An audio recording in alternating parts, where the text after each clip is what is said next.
On a un destroy aujourd'hui, S-Club 7, c'était la fête de choses là, ici, un peu plus tard. Aujourd'hui, je vais vous parler aussi de Shirley Bassey, de Goldfrapp, un duo qui ressemble un peu à Portishead, LL Cool J, quelle belle parole, aussi Liverpool Sound Collage pour les amateurs de Beatles, aussi le nouvel album de Elastica, et je commence en prenant un peu de retard d'été, c'est l'album de M qui s'appelle Je dis M, qui est sorti en fin de compte à l'été, au début de l'été, et comme disent les Français, il a fait tout un tabac lors de son passage à Montréal, et c'est là un peu que je me suis dit, bon ben Claude, il faudrait que tu mettes tes préjugés un peu de côté, parce qu'il me les cassait un petit peu ses barres, je sais pas, je comprenais pas trop son humour, etc. Mais là, j'ai tout mis ça de côté, j'ai écouté son album comme faux, et c'est vrai qu'il se distingue quand même des autres chanteurs français moyens. C'est un original. D'ailleurs, je me disais, si vous cherchez un français original, mais pas trop flyé quand même, avec un bon sens de l'humour, c'est à conseiller l'album de M.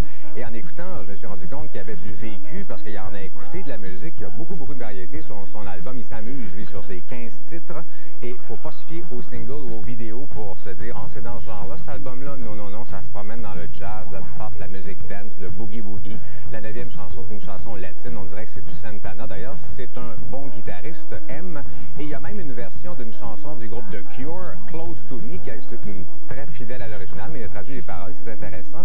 Et M, c'est comme la balance parfaite, je pense, entre le titi français, qu'on n'aime pas vraiment, et le rocker français, qu'on n'aime pas non plus trop ici. Donc, c'est entre les deux, et ça nous plaît. M, on aime. Et c'est fait avec humour, comme je dis, son look, hein, il y a 2 cornes sur la tête, malgré que j'en avais il y a plusieurs années. Et c'est fait avec professionnalisme, parce que ça sonne comme une tonne de briques. C'est vraiment une excellente réalisation. La seule chose qui me fatigue un peu, c'est sa voix. Je pense qu'il a écouté beaucoup de Jeff Buckley. Des fois, quand tu tombes dans les notes hautes, c'est comme, je sais pas si vous avez entendu ça, de l'Egwin jouer avec un archet, là, ça ressemble un petit peu à ça, sa voix, mais à part de ça, c'est correct.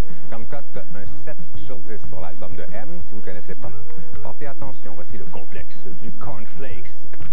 Complexe de cornflakes.